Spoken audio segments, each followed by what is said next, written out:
Assalamualaikum warahmatullahi wabarakatuh. Perkenalkan, saya Dimas Ardika Miftah Farid. Saya adalah dosen program studi bimbingan dan konseling Universitas PGRI Adibuwana Surabaya. Jadi saya berlatar belakang pendidikan S1 bimbingan dan konseling lulusan Universitas PGRI Adibuwana Surabaya dan S2-nya di Universitas Negeri Malang, program studi S2 Bimbingan dan Konseling. Di program studi Bimbingan dan Konseling Unipas Surabaya, bidang keilmuan saya adalah BK Komprehensif. Ada beberapa mata kuliah yang saya ampu. Yang pertama adalah dasar-dasar bimbingan dan konseling, kemudian ada mata kuliah BK Komprehensif, ada mata kuliah pengembangan pribadi konselor. Di dalam kesempatan ini mohon izin untuk menyampaikan teknik pengajaran saya. Jadi mata kuliah yang saya ambil adalah BK Komprehensif.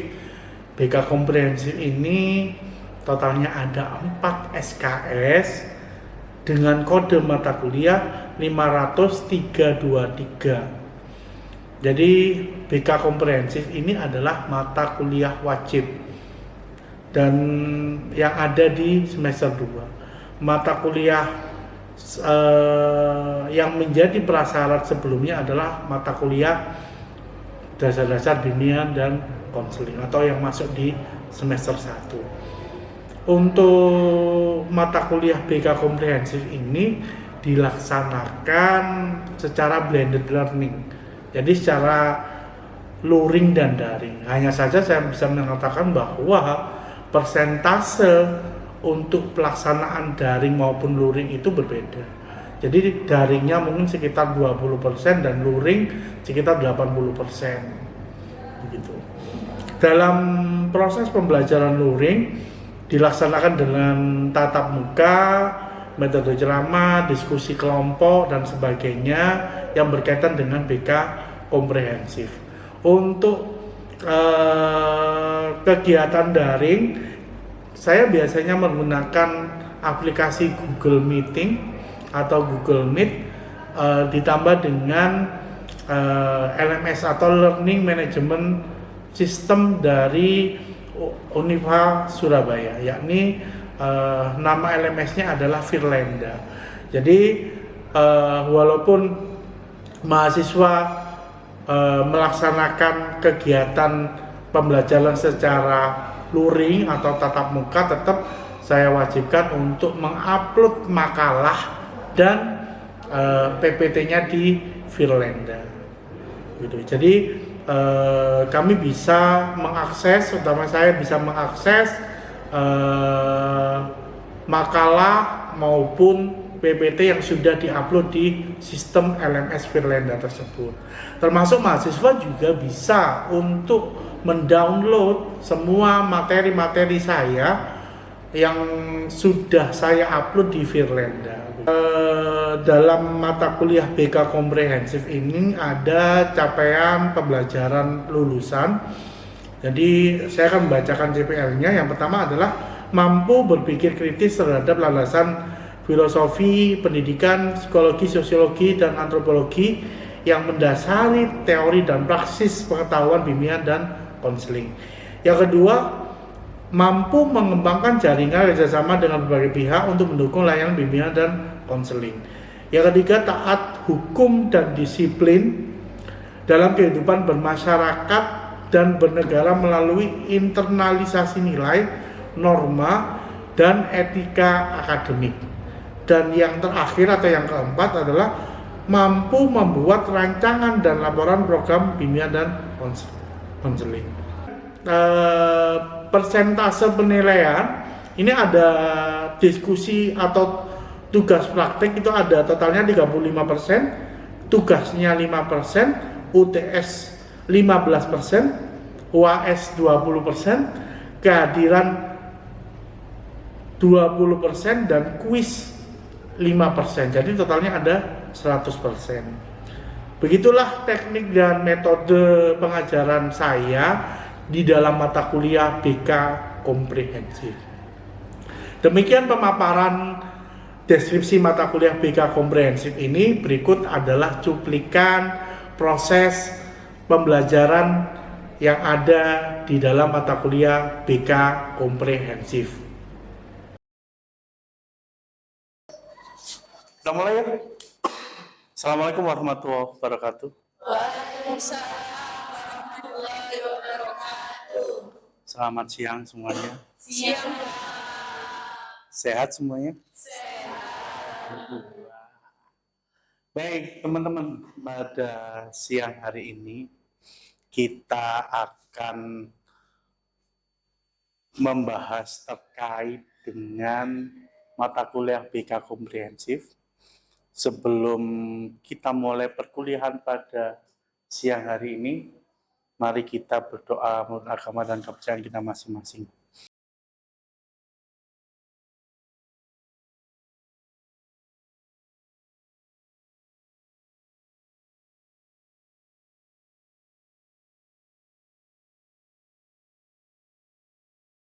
Oke, baik.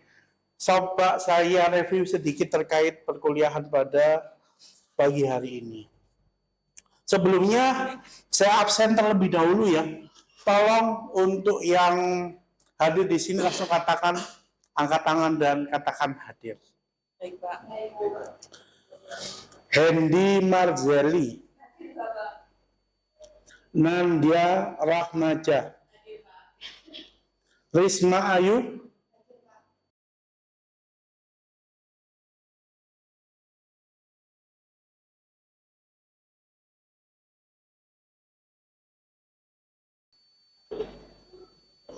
saya kasih pemantik sedikit. Jadi kalau kita berbicara terkait dengan BK komprehensif, ya, kita berbicara terkait dengan BK komprehensif itu secara garis besar ya, secara garis besar itu penyeluruh dan memberikan bantuan kepada peserta didik, termasuk kepada konseli.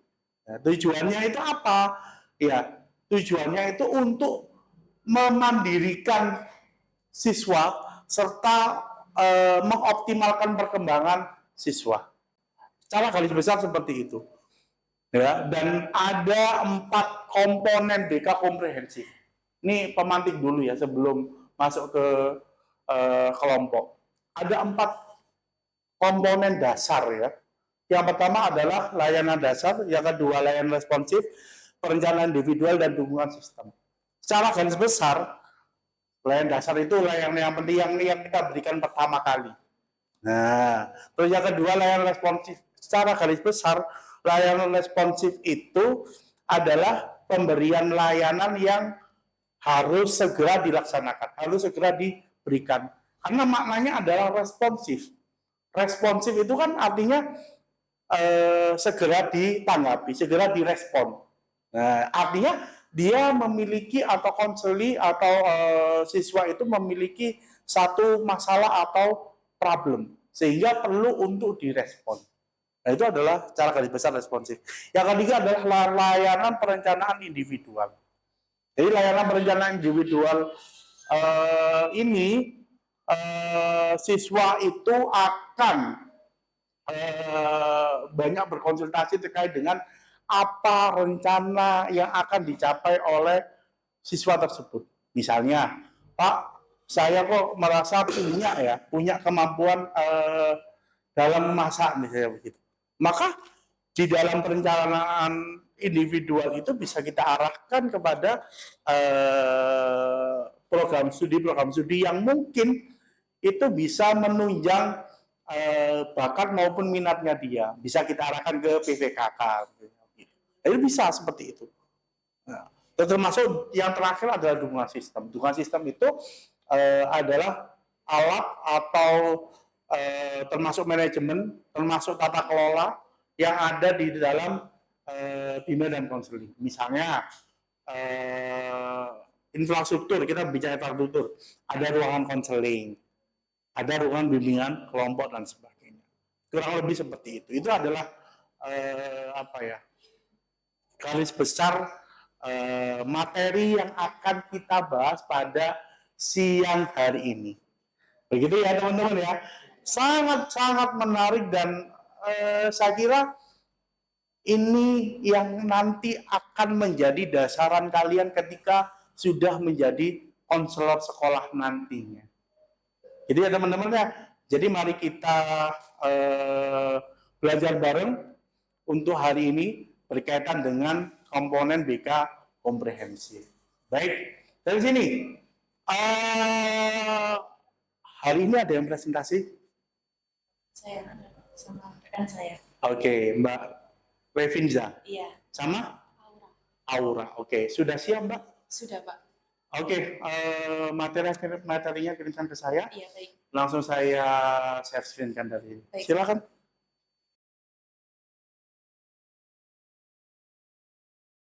Assalamualaikum warahmatullahi wabarakatuh. Saya Revinza Armaita bersama rekan saya Aura Salsabila. Kita akan presentasi tentang pengertian BK komprehensif dan komponen BK komprehensif.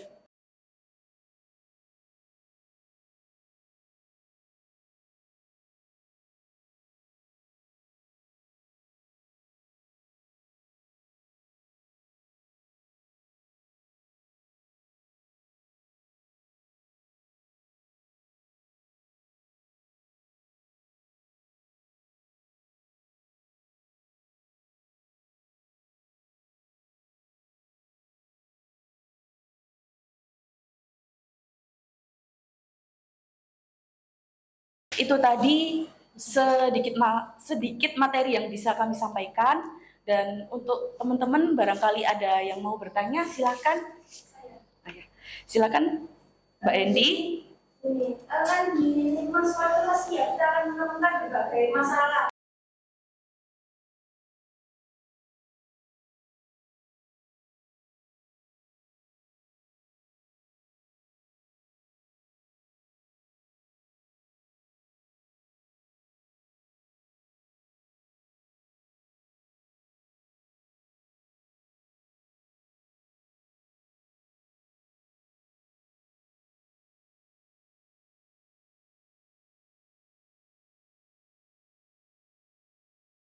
Sudah cukup baik, termasuk bagaimana cara menjawabnya, cara penyampaian kontennya sudah sangat baik. Baik, saya akan menambahkan atau mereview terkait dengan materi pengertian BK komprehensif serta komponen-komponennya. Jadi ini saya katakan ada sebagai core-nya BK atau inti dari BK, karena di dalamnya itu memang harus benar-benar kita pahami, dari mulai definisi dulu ya. Kalau kita berbicara terkait dengan BK komprehensif ya, artinya adalah segala bentuk bantuan kepada siswa, kepada konseli, tujuan utamanya adalah mengoptimalkan perkembangan serta menjadikan mereka, baik itu siswa maupun konseli kita itu sebagai seorang yang memiliki tanggung jawab, memiliki kemandirian. Nah, itu adalah tujuan utamanya. Nah, jadi kalian nantinya ketika menjadi seorang konselor seharusnya itu bisa memberikan motivasi kepada kepada siswa, sehingga semua masalah itu bisa diselesaikan kok dengan baik. Jadi begitu. Ketika ada seorang yang punya masalah, ya menemui konselor, bukan menemui siapa-siapa. Begitu loh. Jadi tidak ada lagi yang namanya konselor itu jadi polisi sekolah, sehingga ruangan BK itu sepi, dikatakan sebagai polisi sekolah. Jadi begitu. Baik, kita lanjutkan. Jadi ada 4 bidang ya. Pribadi, sosial, belajar, dan karir. Jadi kalau berbicara terkait dengan bidang pribadi itu artinya masalah-masalah pribadi berkenaan dengan intelektual, motorik dan sebagainya. Terus kemudian pada bimbingan sosial itu mengatasi masalah sosial, kehidupan keluarga, sekolah maupun di masyarakat. Dan yang ketiga pada bimbingan belajar berhubungan dengan atau mengoptimalkan perkembangan dalam belajar. Dan yang terakhir adalah bimbingan karir, itu melaksanakan atau merencanakan kegiatan karir ke depannya itu seperti apa. Apakah lanjut ke universitas mungkin, ataukah bekerja. Nah, bekerja itu termasuk karir. Nah, jadi, oke, kita masuk ke core-nya. Ini ada 4 komponen. Dan ini harus benar-benar kalian pahami terkait dengan 4 komponen ini. Yang pertama adalah layanan dasar, yang kedua responsif, yang ketiga layanan perencanaan individual, yang keempat ada dukungan sistem. Oke, kita bedah satu persatu ya teman-teman. Layanan dasar. Kalau kita berbicara terkait dengan layanan dasar, itu ada proses pemberian bantuan kepada konseling, kepada peserta didik melalui kegiatan penyiapan pengalaman terstruktur secara klasikal dan kelompok yang dirancang secara sistematis. Nah, jadi kegiatan layanan dasar ini, jadi secara garis besar itu ada 2. Bimbingan klasikal dan bimbingan kelompok. Bimbingan klasikal bisa melalui layanan orientasi ataupun layanan informasi. Kalau kita berbicara terkait dengan layanan orientasi, layanan orientasi itu diberikan kepada siswa utamanya ketika di awal. Nah, ketika masa orientasi, ketika kalian bertemu pertama kali, kalian berikan orientasi. Oh, sekolah kita itu masuk jam berapa, bulan jam berapa, punya karakter seperti apa, iya. Nah itu adalah yang orientasi. Termasuk kalian mengenalkan diri kalian. Saya ini adalah konselor. Nah itu adalah yang orientasi, gitu loh. Kalau mau melakukan proses konseling, ada itu ruangannya di sebelah sana, sebelahnya kantin. Tahu ya anak-anak ya. Nah itu layanan orientasi. Termasuk layanan informasi. Jadi di dalam bimbingan klasikal, kalian bisa memberikan yang namanya layanan orientasi. Misalnya, bahaya narkotika. Bahaya narkotika itu termasuk dalam layanan informasi. Jadi tujuannya adalah secara garis besar layanan dasar itu tujuannya adalah preventif. Nah, pencegahan. Jadi kalian menjelaskan bahaya narkotika tujuannya bukan agar siswa itu mencoba, tidak, jangan sampai. Ya, tetapi tujuannya agar mereka itu lebih aware. Ya, lebih aware. Oh, ternyata kalau ada narkotika ya aku enggak boleh untuk mencoba. Gitu. Karena kalian tunjukkan ini loh efek dari narkotika itu seperti ini loh. Bla bla bla bla bla. Itu adalah layanan informasi. Termasuk ada di sini bimbingan kelompok. Jadi bimbingan kelompok itu ada satu kelompok biasanya 5-10 siswa dikumpulkan jadi satu, membahas satu tema, mungkin tema yang update dan sebagainya, sehingga tercipta yang namanya dinamika kelompok. Nah itu adalah bentuk tujuan utamanya adalah preventif, ya, pencegahan. Nah kalau dicegahin nggak bisa, akhirnya masuk pada kuratif, masuk di sini teman-teman, responsif. Jadi secara garis besar layanan responsif itu adalah penyembuhan. Makanya di situ saya blok kuning. Jadi kalau kita artikan layanan responsif itu adalah bantuan kepada peserta didik atau konseling yang menghadapi masalah. Ya, saya kuning. Menghadapi masalah. Artinya siswa ini sudah memiliki masalah dan harus segera kita respon. Makanya kita katakan di sini adalah layanan responsif. Kenapa harus kita respon? Ya kan masalahnya tidak menjalar kemana-mana. Misalnya ya, kalian punya siswa di SMA itu kan macam-macam ya masalahnya. Termasuk misalnya putus cinta. Ya, ada yang pernah mengalami putus cinta? Oke. Nah, jadi terkadang ada siswa itu putus cinta, terus akhirnya pikirannya irasional dan sebagainya. Ketika pikiran sudah irasional, tidak segera kita tangani, kadang orang itu ada nekatnya. Misalnya ya, ingin mengakhiri hidup dan sebagainya. Itu adalah bentuk pikiran yang irasional. Sehingga ketika kita mendapatkan siswa atau calon konseling kita punya masalah, ya harus segera kita respon, masuk di dalam konseling. Nah, di sini ada strategi layanannya. Jadi layanan baik itu layanan konseling, baik itu konseling individu maupun konseling kelompok. Bisa. Terus kemudian referral. Kita alih tangankan kasus.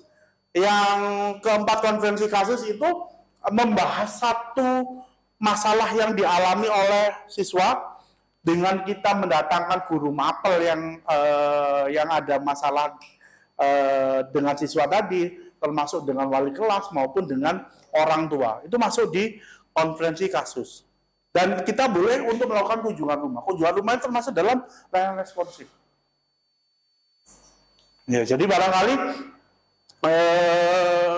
kita perlu cepat, orang tua tidak bisa dihubungi, kalian bisa mengunjungi rumah atau home visit namanya. Pernah dengar?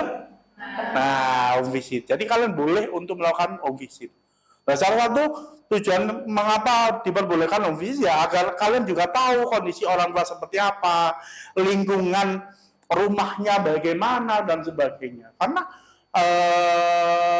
lingkungan rumah, pola asuh orang tua itu juga sangat mempengaruhi kondisi dari siswa.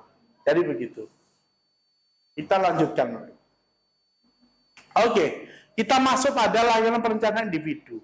Jadi secara garis besar, ya, layanan perencanaan individu itu digunakan untuk membantu siswa, ya, untuk merencanakan, memantau dan mencapai tujuan baik itu akademik, pribadi, sosial maupun karir mereka. Jadi akademik itu memanfaatkan keterampilan belajar, menentukan pendidikan lanjutan dan sebagainya. Karir itu mengeksplorasi peluang-peluang karir, pekerjaan, pelatihan pekerjaan dan sebagainya. Pribadi sosial mengembangkan konsep diri positif. Jadi termasuk dalam perencanaan individual, ketika kalian nanti masuk sebagai guru SMA, kalian itu nanti biasanya akan memplotting siswa ini masuk di penjurusan entah IPS atau bahasa begitu. Itu ada tugasnya guru BK. Tapi dengan dasar-dasaran tertentu.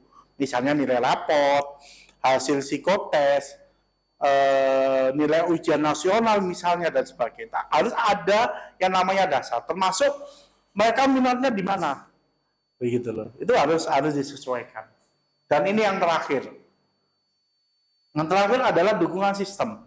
Kalau kita berbicara terkait dengan dukungan sistem, ya, maka kita akan berbicara terkait dengan manajemen, tata kerja, infrastruktur dan pengembangan. Ini 4 ini yang harus kalian pahami. Apakah diabaikan, Mbak? Misalnya karena kan terakhir ya, bukan layanan dasar, layanan responsif, apakah diabaikan? Enggak loh. Karena ini adalah pelengkap. Semua ini adalah komponen. Jangan sampai satu komponen tadi tidak ada. Wah, ini bahaya. Jadi keempat ini harusnya terrealisasi, harusnya benar-benar terlaksana dengan baik. Begitu. Jadi yang dimaksud dukungan sistem itu, jadi ini typo ya. Jadi ada 4 strategi sebenarnya. Pengembangan jejaring, networking, profesi, kegiatan manajemen, infrastruktur, serta riset dan pengembangan.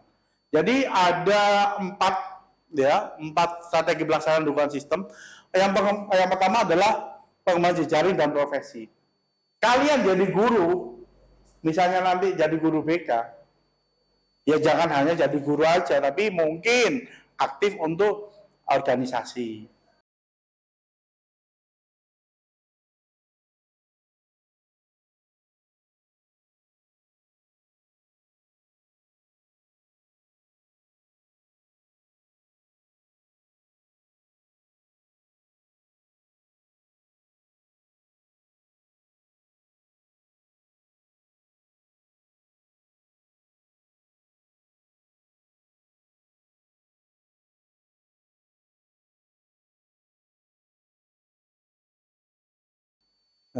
Jadi tidak usah tidak usah terlalu tinggi lah, paling tidak ketika ada webinar gratis daftar aja, tinggal ngisi link saja, gitu ya. Itu adalah bentuk dari dukungan sistem, termasuk pengembangan dari kompetensi yang dimiliki oleh seorang konselor. Itu termasuk dukungan sistem, gitu loh. Oke, terus itu aja. Silakan dari sini ada yang mau ditanyakan?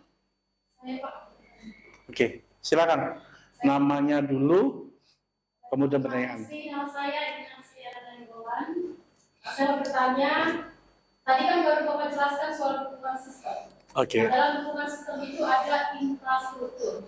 Pertanyaan saya begini, apakah ada standar khusus ruangan untuk konseling individu atau konseling kelompok? Karena berdasarkan fakta di lapangan, seperti di daerah saya sendiri ya Pak. Daerah mana Suster? Di Sumatera Pak.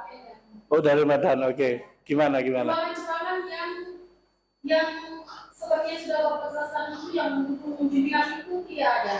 Bahkan sangat mirip dan sederhana dan itu sangat kurang. Itu yang memprihatinkan tempat saya. Bagaimana tanggapan Pak Mas soal itu? Jauh dari Medan terbang ke Surabaya untuk kuliah di tempat kita ya. Jadi beliau merefleksikan bahwa di Medan itu juga masih ada, jadi ada ruangan konselingnya dan sebagainya. Jadi kalau kita berbicara idealnya ya harusnya ada ruang konseling sendiri, baik itu konseling individual maupun konseling kelompok, ruangan bimbingan kelompok, ruangan biblioterapi, ya ruang tamu pun juga ada, dan itu ada dicoba di lampiran Permendikbud nomor 111 2014.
Nanti untuk PPT-nya bisa di-download di Firlenda.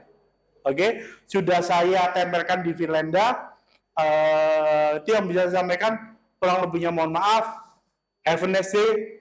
Semoga sehat selalu. Saya akhiri. Assalamualaikum warahmatullahi wabarakatuh. Waalaikumsalam.